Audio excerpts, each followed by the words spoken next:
I demanded that the hospital security person who came moments after I was attacked call the police. The police officers came, and I insisted that they take a report. We're not taking a report from you, buddy. You're lucky we're not hauling you off to jail. Why did that happen? Because at the time this happened in Long Beach, California law defined domestic violence solely as something that a man does to a woman.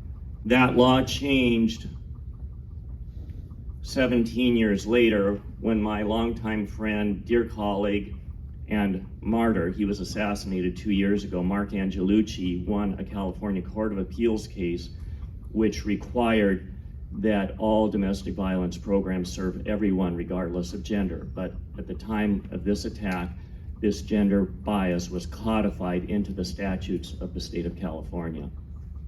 Several months after the attack, I was in court. I had been the primary caregiver of our children for 5 years. The judge asked me what my career plans were. This was in the trial, 5 days just on material and economic matters. There was no evidence yet submitted on custody, child parenting, or anything like that. The judge asked me what my plans were, and I said, well, I'm working on developing a consulting career that I can work out of a home office, and I described the technology of that era which I would use, and the concept that as my children got older and got into school, I would do more work outside the home. The judge, who is a man who was probably born in the late 1910s, there are generational attitudes here, which is why I point that out. An older white male judge bellows, "Young man, you need to go out and find a regular job and fulfill a traditional father role. Your children will respect you more, and what's more, you will respect yourself more. And furthermore, you will be living nearby with continuing and frequent contact." Again, this was before any hearings on parenting, custody, or anything, but continuing and frequent contact was part of buzzword, what I call part of the language oppression of family court. Continuing and frequent contact in the context of California family court meant kids are with dad every other weekend and maybe one evening a week and during certain vacations. He had already made up his mind on where the children would go because of my gender, even though no evidence had been presented regarding parenting skills by either parent. Later, there was a custody evaluation process. And I tried to talk to the custody evaluator about the domestic violence. And he says, "You're being controlling. I'm running what we talk about here." Nonetheless, he recommended joint physical, joint legal custody for a year to see how things worked out. In the trial, the attorney asked him, if one parent received sole custody, which parent would be the most likely to facilitate access for the other parent? And he said it would obviously be the father. The judge who made the remarks I pointed out earlier ordered that my abuser was to receive sole physical and sole legal custody. I nearly vomited. My parents had to hold my arms to walk out of the courtroom. For the rest of their childhood and into adulthood, I had no authority and no say in any decisions about the health, welfare, or education of my children. I submitted a transcript of that to the Los Angeles County Commission on the Status of Women. There was and is no commission on the status of men. One of the commissioners, the late June Dunbar, wrote a letter on Commission for Women letterhead to the supervising judge protesting the gender-biased remarks of the judge in my case. It had no legal effect, but it was great moral support. Ms. Dunbar later, I met her at a meeting and I said, "Ms. Dunbar, it's an honor to meet you. I consider you to be a feminist with a lowercase f," and she knew what I meant. That she was a feminist who was actually committed to the ideals of equality. Her lens was primarily looking at women and girls, but she focused on inequalities rather than on the typical dogma of second-wave feminism of that era. And she invited me to participate in a committee which she chaired with the Los Angeles County Domestic Violence Council. And that is what launched me as an activist, and she was my mentor. And so I attended the Los Angeles County Domestic Violence Council meetings and the committee which she chaired. Again, this Domestic Violence Council represents a county with more than 10 million people. And in those meetings, I met Pat Overberg, who was doing her pioneering work then in the early 1990s, and I saw firsthand how terribly Pat was treated by most of the women in the County Domestic Violence Council because she served men and she had a transgender person on her staff.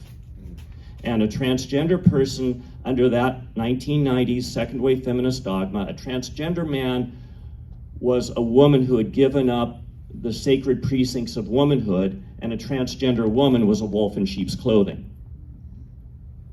After I'd had several months of intensive therapy, including several months where I was seeing psychiatrists and psychologists a few times a week, I decided to make, and I felt I'd achieved some level of healing. I decided I would make one last effort to try to get my assailant prosecuted.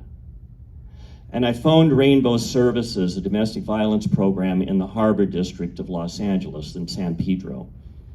And the person who answered was clearly treating me as a perpetrator, posing as a victim. And because of all the intensive therapy I'd had for many months, I was assertive with her. And they put the executive director on the line. If that had happened to me in the immediate aftermath of the attack, it probably would have pushed me into being suicidal. And the executive director told me that they trained their frontline people to treat any male caller as a perpetrator posing as a victim. I became increasingly involved with the Los Angeles County Domestic Violence Council. Commissioner June Dunbar was very high status in this institution because she was a founding member of the Commission for Women. She would usually sit with me. Like if she came in after I was there, she would come and sit next to me. And other women in the council would really scowl when they would see that, particularly Sheila James Kuehl. Sheila James Kuehl went on to become a state legislator for many years, very misandrist, and then is now on the LA County Board of Supervisors. So this is a government serving 10 million people. There is no executive like a president or a premier. It is 5 legislators who run the entire county of 10 million, so it's one of the most powerful elected positions in the United States. And in my first meeting with Ms. Kuehl back around 1992, she was talking about legislation in Sacramento and a bill particularly that would say that if the suspect had a gun, it would be taken away. And she kept saying, when the police come and find the man has a gun, blah, blah, blah. So I raised my hand and I said, Ms. Kuehl, I appreciate the work you're doing for survivors of domestic violence, but as a survivor myself, I would be more comfortable if you would use gender-neutral language. And let me point out that if all of those of you who have studied second-wave feminist theory will know that gender-neutral or gender-inclusive language was a cornerstone of the second-wave feminist movement, except when they were dealing with domestic violence and sexual assault. Ms. Kuehl responds to me, well, I know something happened to you, I don't know what it is, but I'm fighting it out in the halls of Sacramento with all those misogynistic legislators, and all domestic violence is rooted in the hatred of women. And again, she went on to become one of the most powerful politicians in California. Several years later, Mark Angelucci phoned me while I was in New York and asked me to alter my itinerary and go to Sacramento to testify against a bill written by then Senator Kuehl in the California Senate Judiciary Committee. When she saw me walk into that hearing room, she had a big scowl on her face.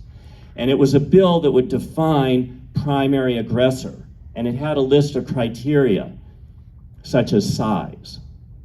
And I said, this bill uses surrogate measures in the same way that southern states use non-racial surrogate measures to exclude most black people from voting. And the committee forced her to rewrite the bill.